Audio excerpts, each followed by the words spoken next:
یہ ہے بخاری شریف کی روایت ہے، رسول اکرم صلی اللہ علیہ وسلم کا ارشاد ہے کہ روزانہ صبح دو فرشتے آتے ہیں، ایک اللہ سے دعا کرتا ہے، اور یاد رکھیں فرشتہ اپنی طرف سے کچھ بھی نہیں کرتا، جو کچھ کہتا ہے وہ اللہ کی طرف سے کہتا ہے، اللہم اعطِ منفقا خلفا، اے اللہ خرچ کرنے والے کو اور دو، خرچ کرنے والے کو اور دیں۔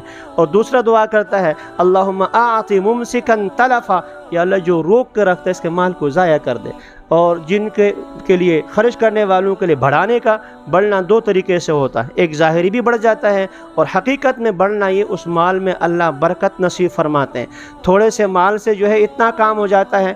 آپ نے دیکھا بہت سے بزرگ ایسے ہیں جنہوں نے اپنی زندگی میں اتنی کتابیں لکھی، اگر ہماری زندگی کو جو ہے دو چار کے ساتھ ضرب بھی لگائیں، ہم زندگی میں اتنی کتابیں پڑھ نہیں سکتے جتنے انہوں نے لکھی ہیں، اتنی پڑھ نہیں سکتے۔ یہ آخری زمانے میں حکیم الامت مولا شفیع تھانوی رحمۃ اللہ تعالی کی 1000 سے زائد کتابیں تو اب ان کی زندگی پر تقسیم کیا جائے تو وہ ان کی ہر زندگی میں پیدائش سے لے کر وفات تک جو ہے وہ کئی صفحے بن جاتے ہیں، کئی صفحے۔ یہ کیا ہے؟ یہ اللہ تعالیٰ برکت عطا فرماتے ہیں۔ ہمارے بہت سے بڑے بزرگ، بڑے جو ہے اکابر احادیث محدثین فقہا، جن کی زندگی کسی کی 34 سال ہے، کسی کی 40 سال ہے، کسی کی 50 سال ہے، لیکن کام اتنا کر گئے، اتنا۔ ایک تفسیر ہے، تفسیر شاہین کے نام سے، 500 جلدوں میں کہتے ہیں کہ 500 جلدوں میں تفسیر، تو 500 جلدیں، ایک جلد میں اگر جو ہے 500 صفحے بھی ہوں، بتاؤ کتنے صفحے ہوں گے۔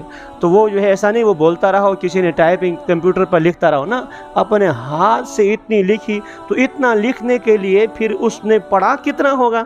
یہ سب ایسا نہیں ہے۔ حکیم الامت تھانوی رحمۃ اللہ تعالی سے کسی نے پوچھا، حضرت آپ نے ہر موضوع پر کتابیں لکھی ہیں، لگتا ہے آپ نے کتب بینی زیادہ کی ہے۔ کتب چھوٹے کاف کے ساتھ، تو کتابوں کی جمع ہے، گویا کہ آپ نے کتابیں زیادہ پڑھی ہیں۔ آپ نے فرمایا میں نے کتب بینی زیادہ نہیں کی، میں نے قطب بینی زیادہ کی ہے۔ چھوٹے کاف کی بجائے بڑا کاف، اور تے کی بجائے توئیں، قطب ابدال غوث، اللہ والوں کی مجلس میں رہنا اس کو کہتے ہیں۔ میں نے قطب بینی زیادہ کی ہے، یعنی اللہ والوں کی مجلس میں رہا ہوں، تو اس سے جو ہے اللہ تعالیٰ جو ہے وقت میں برکت عطا فرماتے ہیں۔ تو پہلا فائدہ زکوٰۃ کا یہ ہے کہ زکوٰۃ کا پہلا فائدہ اللہ تعالیٰ جو پیچھے والا مال ہے اس میں برکت عطا فرماتے ہیں۔ دوسرا فائدہ زکوٰۃ کے معنی صفائی ستھرائی دھونے کے آتے ہیں، تزکیہ نفس اسی سے ہے۔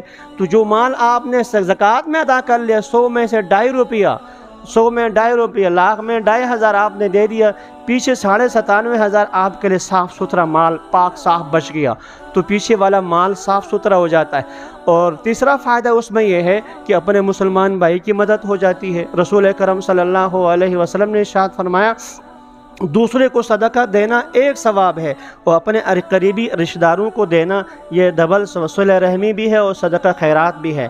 تو زکوٰۃ اپنے قریبی رشتہ داروں کو، چچا، ماموں، پھوپھی، خالہ، ان کو دے دی جائے، قریب والے جو مستحق ہوں، تو ڈبل ثواب ہے۔